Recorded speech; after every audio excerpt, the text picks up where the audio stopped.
मेरे प्यारे बच्चों, कैसे हाल है आप सभी के? मस्त। तो हम भी जबरदस्त। तो गाइस, और अगर आपने कोई मेरे चैनल पर नया विजिट कर रहा है तो प्लीज पीछे की वीडियो जरूर देख ले, ताकि उससे बहुत बहुत सारी बातें हमें समझ में आती हैं। वैसे एक ये भी अपने आप में नई वीडियो है, क्योंकि यहाँ पर भी एक टॉपिक बदल के आया है। आज आज तुम्हारा टॉपिक है नया, दर्पण। ठीक है ना? जैसे आप मेरे साथ बने हुए हैं और वीडियो को प्यार देते रहे, उसी तरीके से मुझे एक आपसे उम्मीद है कि आप मेरा काम एक जरूर करेंगे।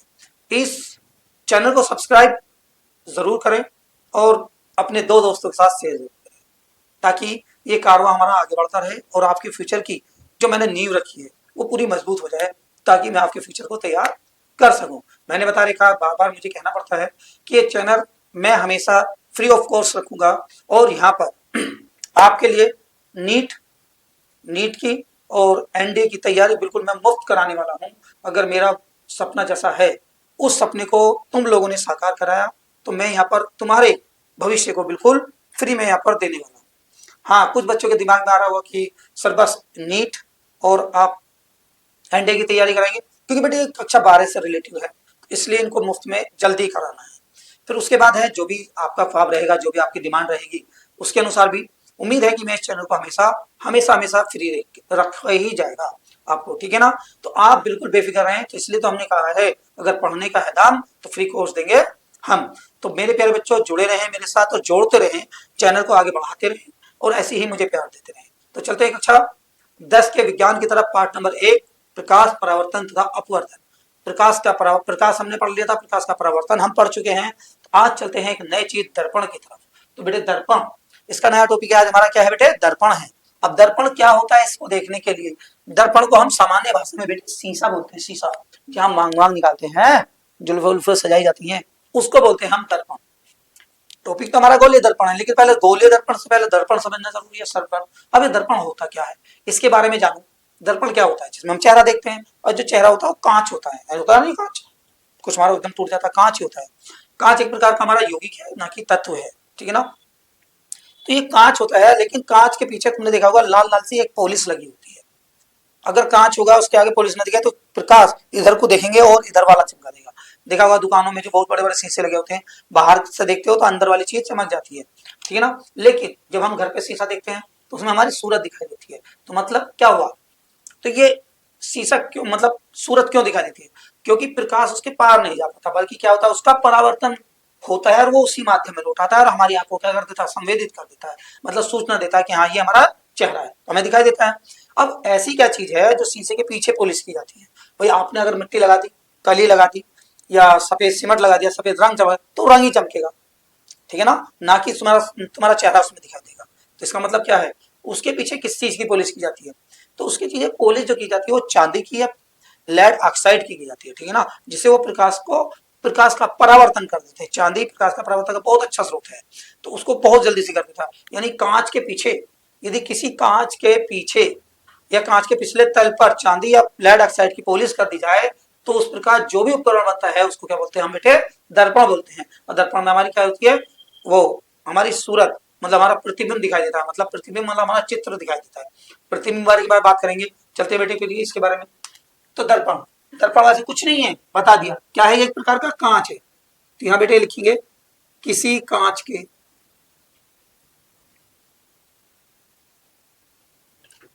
के एक पृष्ठ पर, किसी कांच के एक पृष्ठ पर चांदी या लेड ऑक्साइड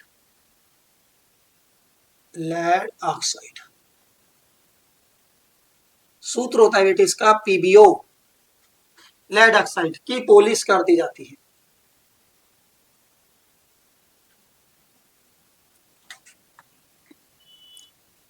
पॉलिश कर दी जाती है। तो इस प्रकार कांच को दर्पण कहते हैं।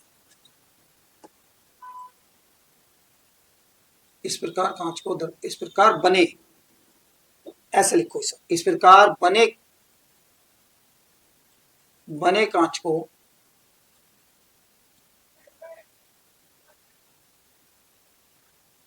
को दर्पण कहते हैं।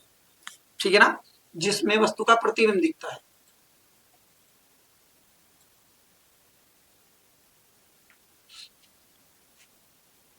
वस्तु का प्रतिबिंब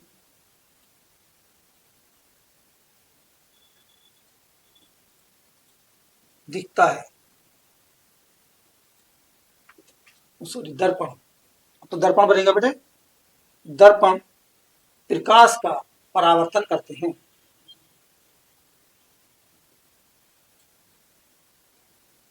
प्रकाश का परावर्तन करते हैं। ठीक बेटे, तो इसमें दो चीजें हैं, ऐसे तो कुछ नहीं, आपको समझ में आ गया। किसी भी कांच के पीछे हम किसी भी चीज चांदी की और लेड ऑक्साइड की पॉलिश कर देंगे दर्पण के बाद, उसमें हमारा क्या दिखेगा, चित्र, और चित्र जो दिखता है उसे हम बोलते हैं प्रतिबिंब। ठीक है ना बेटे, तो बस इसमें ये दो चीज इंपोर्टेंट है, लेड ऑक्साइड और चांदी की दर्पण बनाने के लिए किस वस्तु की आवश्यकता होती है, तो किसकी होगी, चांदी की या लेड ऑक्साइड। कांच तो हमारे पास रहेगी, ठीक है ना, तो इसका मतलब यही वाली बात है। लेड ऑक्साइड का सूत्र क्या होता है, ये होगा। अब ये भी क्वेश्चन यहाँ पर बन सकता है एक बहुविकल्पी में, कि दर्पण का मुख्य कार्य है, बेटे दर्पण का सदैव सदैव मुख्य कार्य है प्रकाश का परावर्तन। अगर प्रकाश का परावर्तन नहीं होगा तो उसमें हमारा चित्र नहीं बनेगा। क्लियर है ना, इसी बात का हमें ध्यान देना है कि इसमें क्या लिखा गया है, तो ये हो गया। अब बेटे यहाँ पर आता है प्रकाश का परावर्तन करते हैं, यहाँ पर आता है प्रतिबिंब। प्रतिबिंब क्या होते हैं,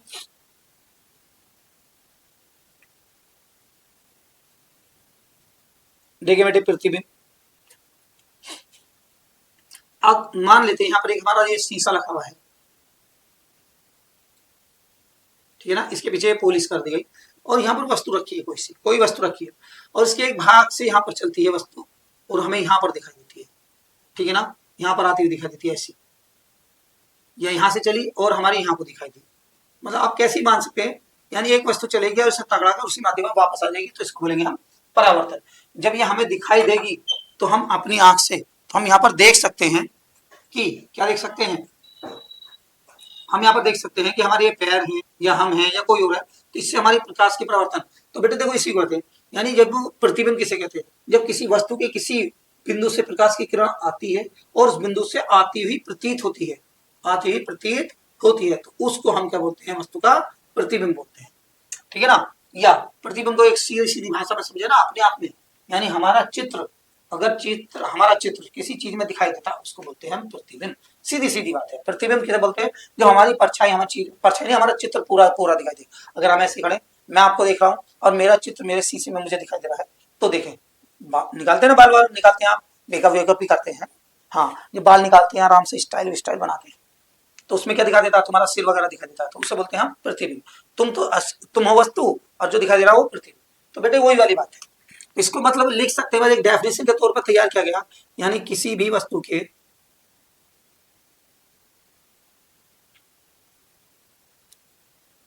किसी भी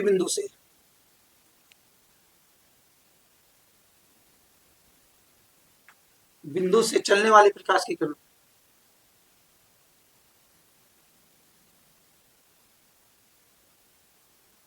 प्रकाश की किरण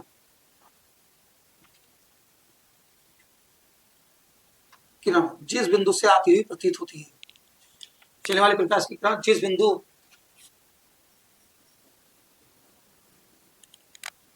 प्रकाश की किरण जिस बिंदु पर, प्रकाश की किरण बेटे परावर्तन हो, प्रकाश की किरण परावर्तन के पश्चात, परावर्तन या अपवर्तन,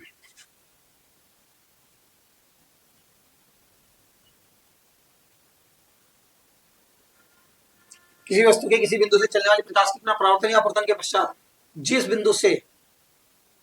बिंदु पर जाकर मिलती है,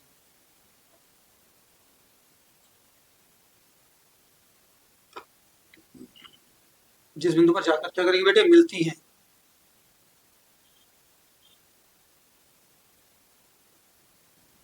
उस बिंदु को हम क्या बोलते हैं, उस बिंदु को प्रतिबिंब कहा जाता है।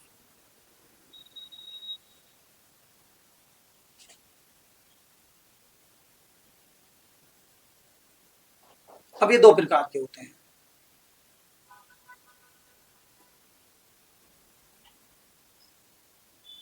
एक होता है वास्तविक प्रतिबिंब,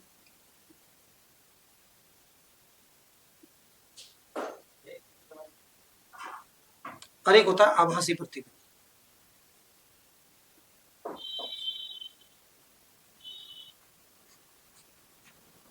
वास्तविक प्रतिबिंब और आभासी प्रतिबिंब। वास्तविक क्या होता है, जहां पर हमारे प्रकाश की किरण परावर्तन के पश्चात जाकर मिले, पूर्ण रूप से मिल जाए, उसमें जो बनेगा उसका वास्तविक प्रतिबिंब होगा। और आभासी जैसे आभास होता है ना, जैसे कई रास्ते में आप चल रहे हो, जहां पर वस्तु पूर्ण रूप मतलब प्रकाश की किरण पूर्ण रूप से मिलती है उसे आभासी बोलते हैं, वास्तविक प्रतिबिंब होती है। और जहां पर आभासी कहते हैं ना, रास्ते में चलते वक्त कहते हैं अधिक सांप सा लग रहा है, मतलब तुम्हें आभास होता है, लेकिन जाके देखा तो कुछ भी नहीं, रस्सी पड़ी, ठीक है ना।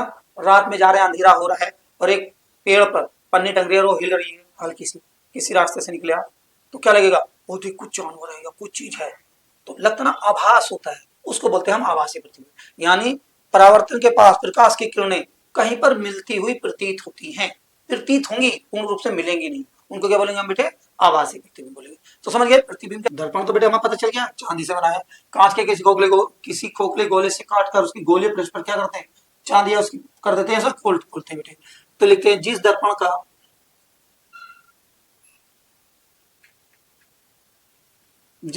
का परावर्तक पृष्ठ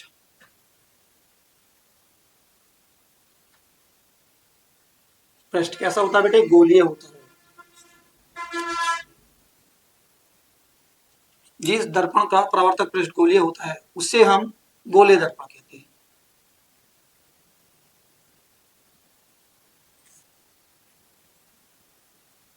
कहते हैं। ये भी दो प्रकार के होते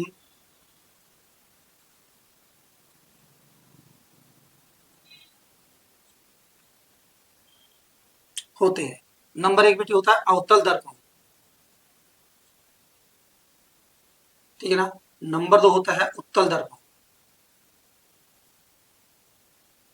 अब अवतल उत्तल दर्पण की पहचान कैसे करेंगे सर, उत्तल होगा या अवतल होगा, बिल्कुल सही बात है। आपने अभी बताया कि जो गोलीय होगा, मतलब गोलीय दर्पण जो होगा गोल होगा, यानी किसी कांच के खोखले गोले का एक भाग होगा और उसके किसी भाग पर हम पॉलिश करते हैं। समझो कि हमारा कांच है बिल्कुल गोला, ठीक है ना, गोला है, और हमने इसमें से कुछ काट लिया भाग, इतना भाग हमने निकाल लिया, ये वाला भाग हमने क्या कर लिया बेटे, निकाल लिया। तो बेटे इसके अगर हम बाहरी पृष्ठ पर देखो, बाहर की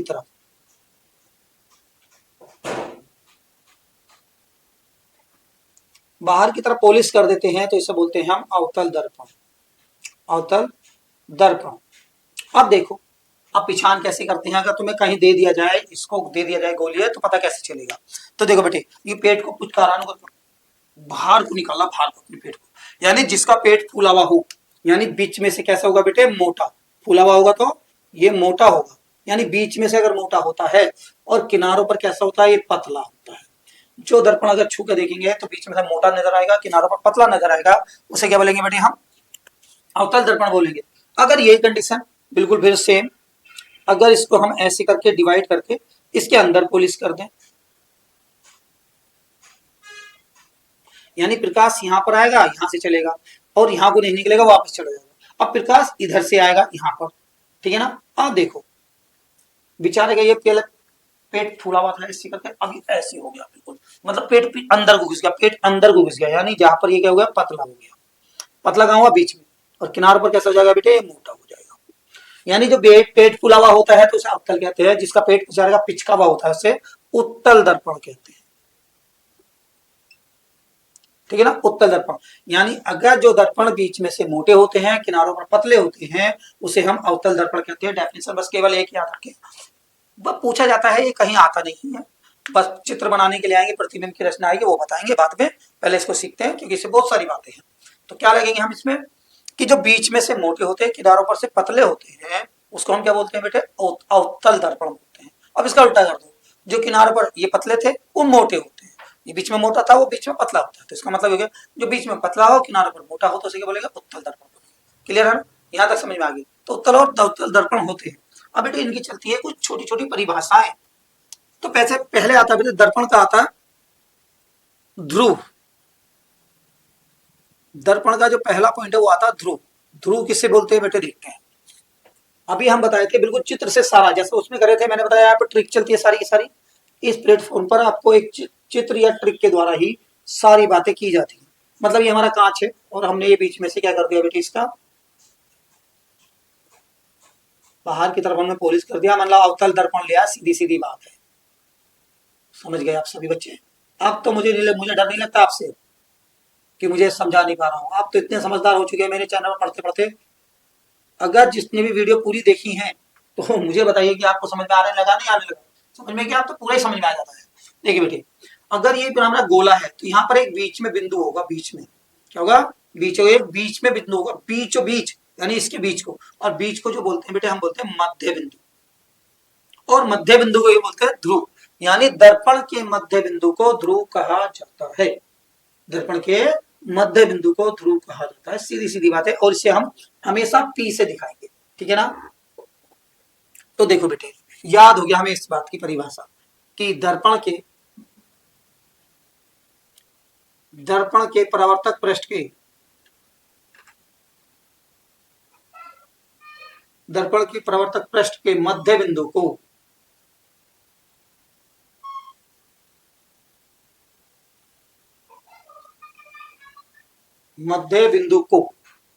दर्पण का ध्रुव कहते हैं।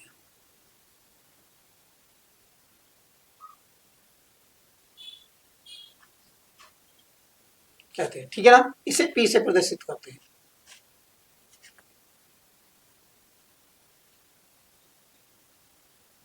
इसे P से प्रदर्शित किया जाता है।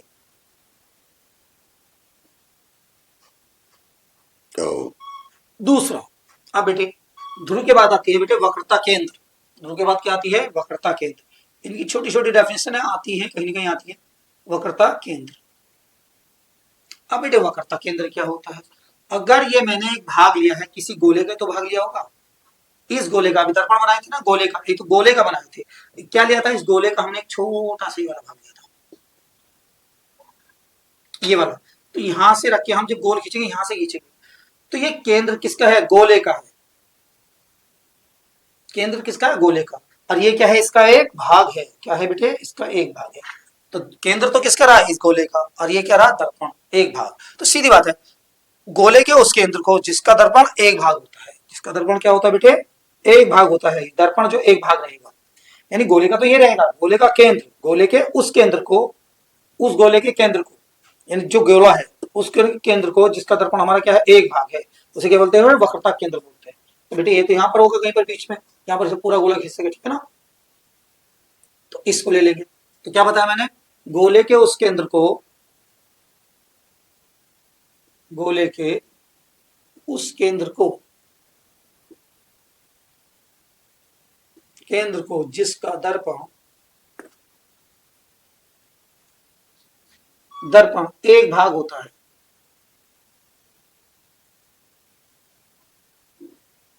वक्रता केंद्र कहलाता है।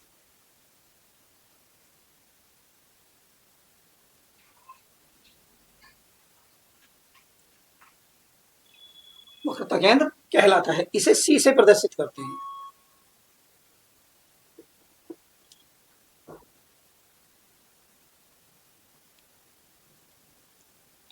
प्रदर्शित किया जाता है, ठीक है बेटे? तो ये हो गया वक्रता केंद्र। मध्य बिंदु को ध्रुव कहते हैं, गोले के उस केंद्र को वक्रता केंद्र कहते हैं। अब बेटे नंबर 3 टॉपिक आता है वक्रता त्रिज्या। बहुत इंपॉर्टेंट है वक्रता त्रिज्या।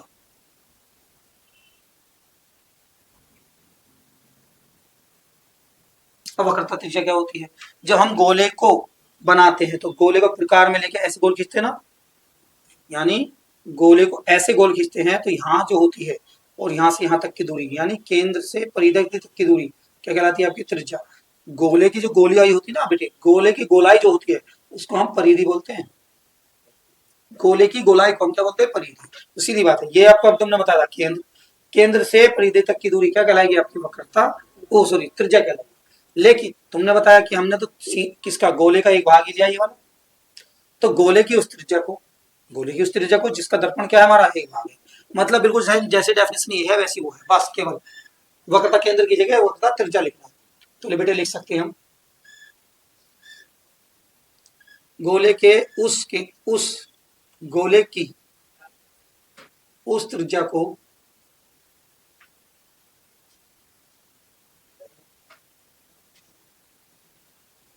जिसका दर्पण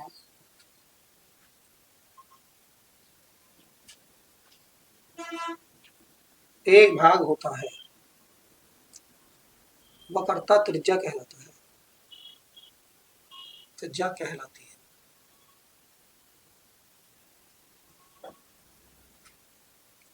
इसे आर से प्रदर्शित किया जाता है।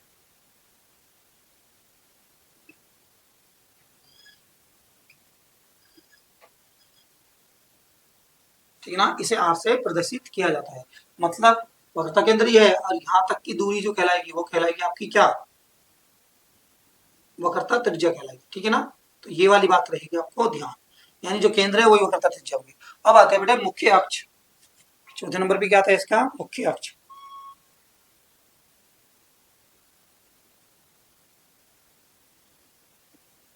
अब मुख्य अक्ष क्या होता है, देखो ये क्या है, वक्रता केंद्र, ये क्या है, ध्रुव।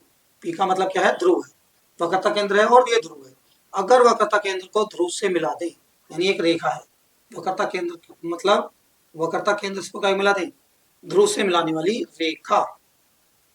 वक्रता केंद्र और ध्रुव को मिलाने वाली रेखा को मुख्य अक्ष कहते हैं। किसको बोलते हैं, ध्रुव और वक्रता केंद्र को मिलाने वाली रेखा मुख्य अक्ष कहलाती है। दोबारा बताओ, ध्रुव और मुख्य वक्रता केंद्र को मिलाने वाली रेखा क्या कहलाएगी बेटे, मुख्य अक्ष कहलाएगी। तो ये रहती है आपकी मुख्य अक्ष।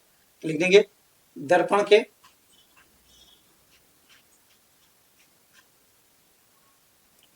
वक्रता केंद्र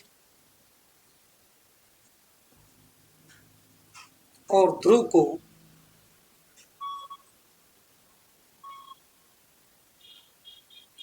मिलाने वाली रेखा को,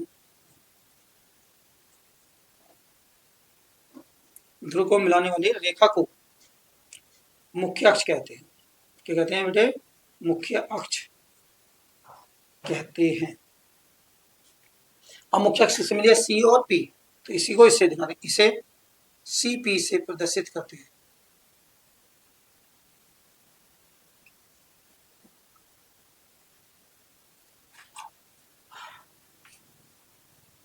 इसे सीपी से प्रदर्शित करते हैं। तो बेटे अब यहां पर आता है नंबर 5 फोकस। बेटे मोस्ट इंपोर्टेंट है ये आपकी, फोकस आता है या मुख्य फोकस लिख देती कभी कभी। अब देखो फोकस को समझना बेटे, अगर दो रेखाएं बिल्कुल ऐसे जा रही हैं या ऐसे जा रही हैं,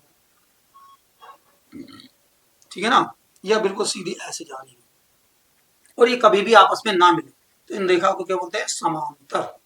समांतर रेखा क्या बोला जाता है इन्हें, समांतर रेखा। क्या बोला जाता है, समांतर रेखा। मतलब जा रही हो, समान ना हो, छोटी बड़ी हो, इससे कोई फर्क नहीं पड़ता, बस ये ऊपर नीचे जा रही हो और कहीं भी ना मुलाकात हो इनकी, मिले ना, मतलब ये आपस में एक दूसरे को काटे ना, तो इन रेखा को क्या बोलेंगे बेटे, समांतर रेखा बोलेंगे। क्या बोलेंगे, समांतर रेखा।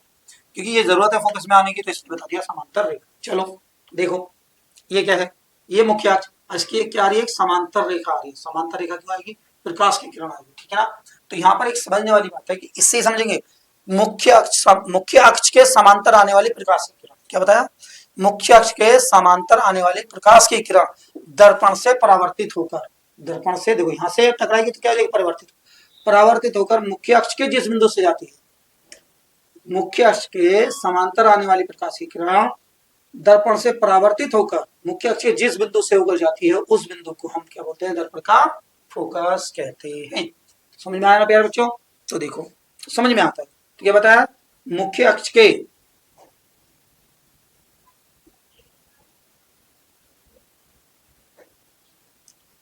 समांतर आने वाली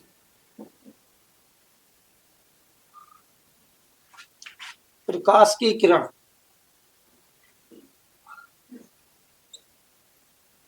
प्रकाश की किरण किससे, दर्पण से परावर्तित होकर, दर्पण से परावर्तित होकर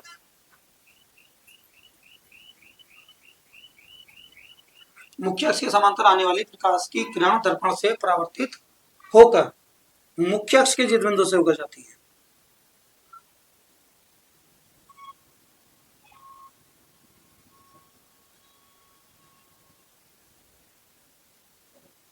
जिस बिंदु से होकर जाती है,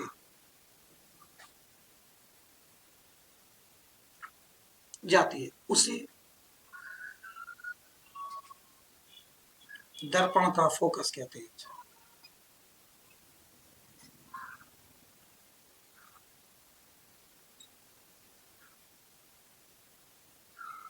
ठीक है ना, इसे एफ से दिखाते हैं।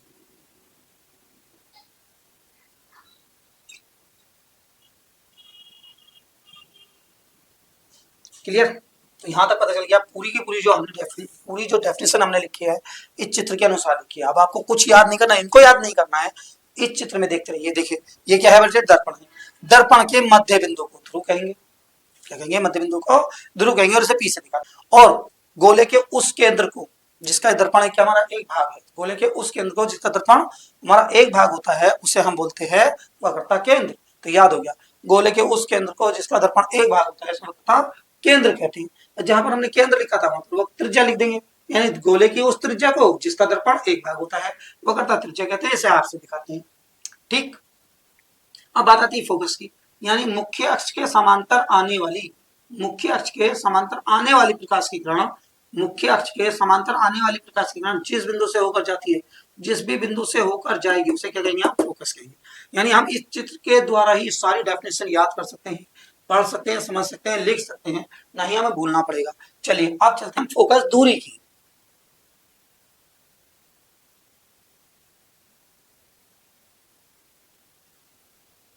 किसी बात करते हैं फोकस दूरी की, तो मैंने बता दी ना, जो भी हमें काम करना है चित्र से।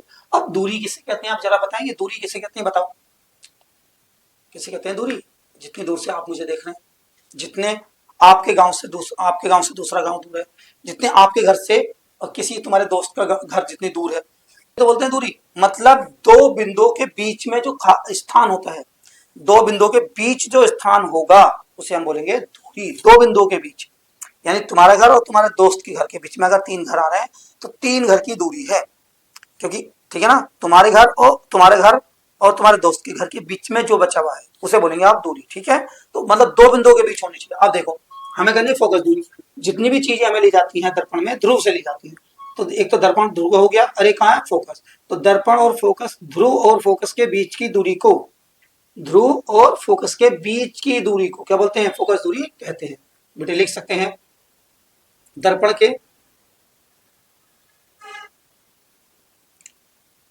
के ध्रुव और फोकस के बीच की दूरी को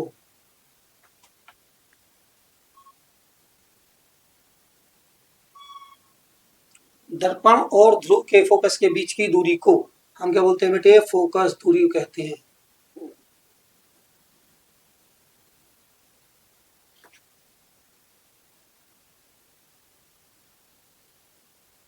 दूरी कहते हैं। इसे भी एफ से दिखाते हैं, इसे भी एफ से प्रदर्शित करते हैं।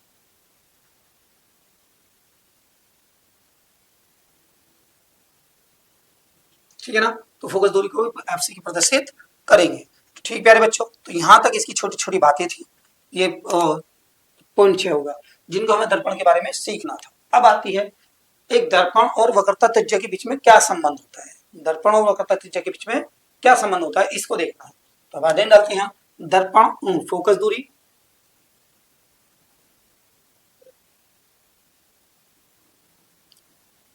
दूरी और वक्रता त्रिज्या में संबंध।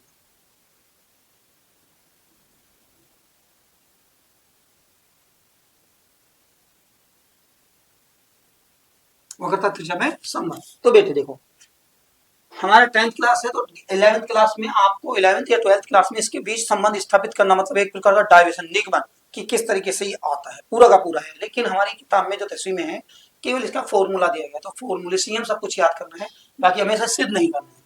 तो वक्रता त्रिज्या में संबंध, फोकस दूरी को किससे दिखाते हैं, देखो बेटे एफ से दिखाते हैं। अब संकेत याद करने की जरूरत है हमें, संकेत याद करते ही मेरा बेसिक काम करना शुरू हो जाएगा। तो बेटे फोकस दूरी को किससे दिखाते हैं, एफ। तो देखो बेटे एफ बराबर वक्रता त्रिज्या को आर से दिखाते हैं, तो आर बटे 2 होता है। तो एफ बराबर क्या होता है बेटे, आर बटे 2 होता है। अब मुझे जरा एक बात समझाइए, 10 बटे 2, 2 का अगर भाग दे 10 में तो 5 उत्तर आता है, ठीक है। अगर हम यहाँ 16, 100 बटे 2 तो 50 उत्तर आता है। अगर हम यहाँ 200 ले, 200 बटे 2 तो यहाँ पर 100 उत्तर आता है। अगर यहाँ 600 ले तो यहाँ पर बटे में 2 लिखें तो बराबर के 300 उत्तर आता है। भाग दे क्या आ रहा है समझे। अब जरा ये बताओ 10 का 5 क्या है, 10 का 50 क्या है, 200 का 100 क्या है, 600 का 300 क्या है, तो ये आधा है नहीं, 10 का 5 आधा है, 100 का 50 भी आधा है, 200 का 100 आधा है, 600 का 300 क्या है हमारा आधा है। मतलब अगर बटे में 2 लगा हुआ आ गया, बटे में अगर 2 है तो मतलब जो उत्तर आएगा वो आधा होगा। क्या होगा बेटे? आधा होगा। समझ में आ गई बात ना? यानी फोकस दूरी जो वक्रता त्रिज्या के नीचे आधी है, वक्रता त्रिज्या 2 लगा हुआ तो मतलब आधी होगी, सीधी बात है। अब बेटे संबंध स्थापित हो गया कि दर्पण की फोकस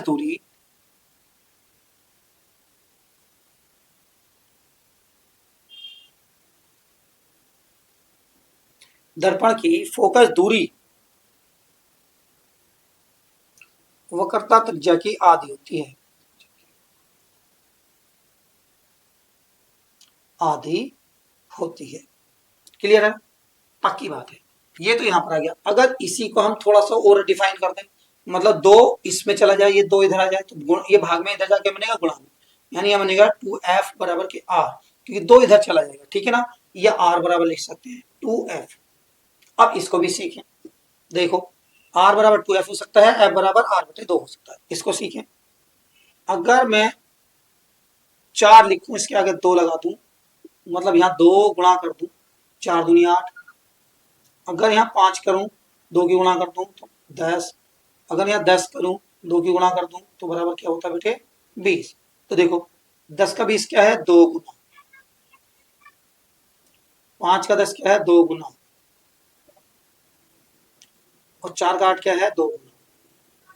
अब 2 गुना कहां से बना? 2 की गुणा हो रही। देखो ये 2 गुना है 10 का, 5 का 2 गुना, 4 का 2 गुना। बात तो वही है, 2 की गुणा हो रही, यानी फोकस की 2 गुनी होती है। कौन? वक्रता त्रिज्या।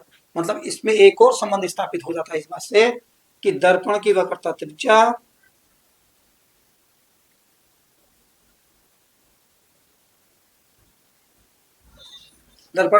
त्रिज्या फोकस की 2 गुनी होती है।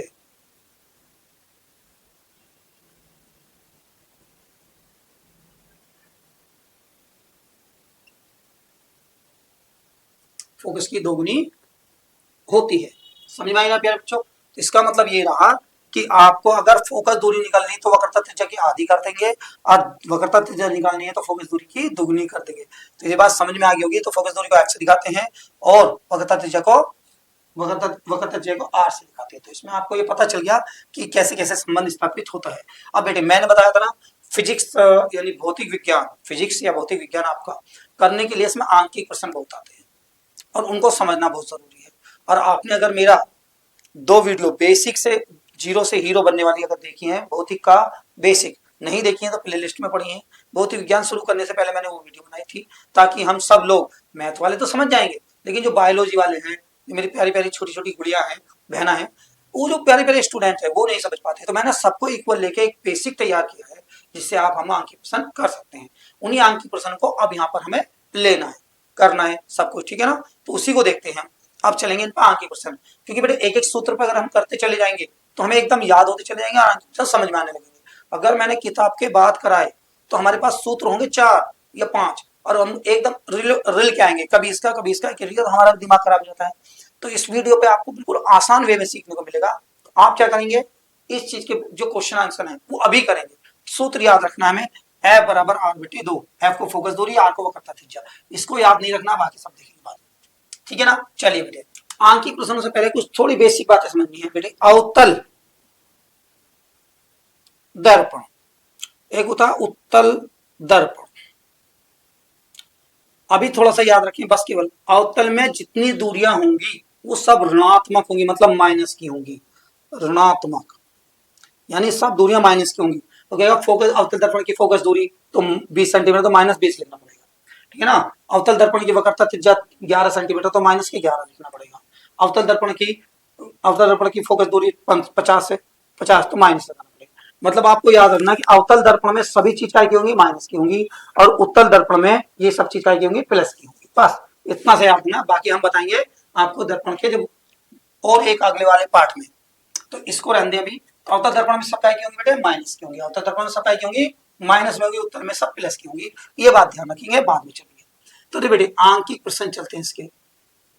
तो प्रश्न नंबर 4, आंकिक प्रश्न को आपके मास्टर जी न्यूमेरिकल बोलते हैं। न्यूमेरिकल क्या बोलते हैं? न्यूमेरिकल बोलते हैं। तो लिखते हैं बेटे, किसी दर्पण की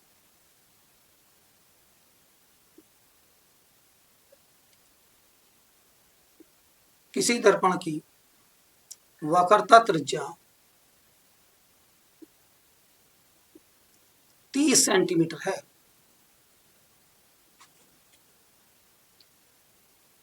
तो उस दर्पण की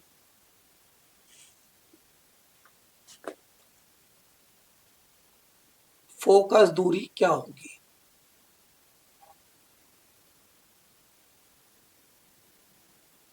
ठीक है बेटे, अब ये वाला क्वेश्चन तो आपको दिखाई दे रहा था, दर्पण की फोकस दूरी क्या होगी। अब इसमें बात करते हैं हम दूसरी वाली बात। मैंने आपको बताया था कि यहाँ पर न्यूमेरिकल जो मैंने आपको अंकीय प्रश्न सिखाए थे, तो यहीं पर वो चलेंगे, जैसे मैंने मान रखनी अगर आपको सिखाए थे। तो बेटे इसमें जहां नंबर दिया हो, जहां अंक दिया हो, उसके आगे या पीछे उसका नाम लिखा होता है, जिसे हम संकेत में लिखेंगे। तो हमने संकेत में दो चीजें पढ़ी है अभी तक, पढ़ी तो बहुत सारी हैं, लेकिन दो चीजें हमें याद रखनी, फोकस दूरी और वक्रता त्रिज्या, बस। इसके अलावा कुछ याद नहीं रखना अभी तक। अगली वीडियो में और चीजें पढ़ाएंगे, तो पहले दो याद करो। फोकस दूरी को F से, वक्रता त्रिज्या को R से। फोकस दूरी को F से और वक्रता त्रिज्या को R से दिखाते हैं। फोकस दूरी को F से, वक्रता त्रिज्या को R से, वक्रता त्रिज्या को R से, हाँ, फोकस दूरी को F से दिखाते हैं। तो मेरे पढ़ो, देखो ये रहा नंबर, देखो आगे क्या लिखा हुआ, त्रिज्या। त्रिज्या 30 सेंटीमीटर, त्रिज्या का मतलब किससे दिखाएंगे, R से। तो R बराबर के बेटे 30 सेंटीमीटर। यहां से देखेंगे। अब हम कभी अपना अंकीय प्रश्न अपने दिमाग से नहीं करेंगे, कैसे करेंगे, क्वेश्चन में जो दिया होगा। तो उस दर्पण की फोकस दूरी, देखो फोकस दूरी को किससे दिखाते हैं, F से। ज्ञात कीजिए या क्या होगी, तो क्वेश्चन मार्क लगा देंगे। ठीक है ना, समझ में आएगी बात ना। जहां नंबर होगा उसके आगे संकेत होगा, उस संकेत को लिखेंगे। त्रिज्या है, त्रिज्या लिख दी। फोकस दूरी पूछिए, फोकस दूरी हमने लिख दी। तो ये देखो सवाल खुद कहता है कि इन दोनों में, हम दोनों में सूत्र बताओ। ये कह रहा है कि हम दोनों में सूत्र बताओ। तो तुमने अभी सूत्र याद करा था, ए बराबर R बटे 2। देखो अगर आपने मेरी बेसिक वीडियो पढ़ी होगी तो मैं बता रहा ना, सारी चीज सवाल देगा, हमें तो बस केवल हल करना है। मान रखो हल करो, मान रखो हल करो।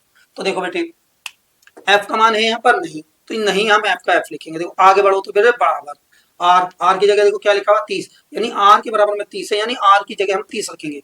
तो आर की जगह 30 रखा, ये डंडा है तो ये डंडा रखा, तो बटे 2। एफ बराबर क्या हो गया बेटे 15। एफ बराबर क्या हो गया आपका 15 हो गया, क्योंकि 2 से भाग देंगे, आधा कर देंगे। ठीक, अब प्रश्न नंबर 2 चलते हैं।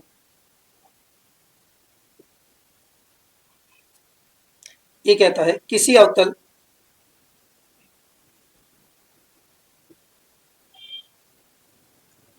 दर्पण की, किसी अवतल दर्पण की फोकस दूरी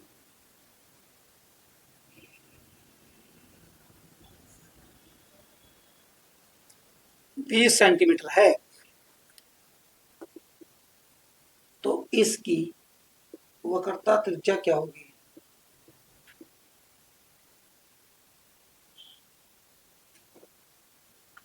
वक्रता त्रिज्या क्या होगी। तो बेटे देखो हमें कुछ नहीं करना, देखो ये नंबर ये है, देखो ये लिखा हुआ फोकस दूरी।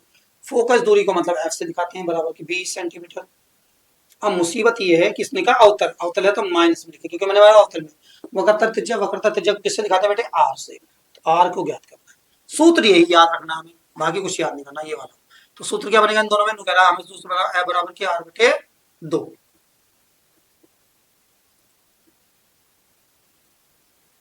आर बटे 2 आ गया। देखो एफ की जगह क्या रखेंगे बेटे, माइनस के 20, ये बराबर का निशान। आर की जगह कुछ नहीं, बटे में 2 क्या है, बटे में 2, ठीक है ना। बटे में क्या रखेंगे इसके 2। हाँ देखो इसकी जरूरत नहीं है तो इसको इधर ले जाएंगे, जब इधर ले जाएंगे गुणा में जाएगा, टिकाई में जाएगा गुणा में जाएगा। तो माइनस के 20 गुणा 2 बराबर के आर, आर तो वही रह गया। 2 की गुणा होगी, 2 दूनी 4, एक जीरो छोड़ दी, जीरो लिख दो, बराबर के 4, यानी आर बराबर कितना है, माइनस के 40 सेंटीमीटर। तो देखो ये प्रकार हो गया, ये हो गया, ये हो गया, दोनों हो गए। नहीं कितने आसान रहे हमारे। तो बेटे इसी प्रकार आपके सवाल आएंगे और इस प्रकार हम करेंगे। तो अब चलते हैं हम अगली आपके दर्पण के किसी वस्तु, प्रतिबिंब और फोकस दूरी में संबंध को स्थापित करने में। ठीक है।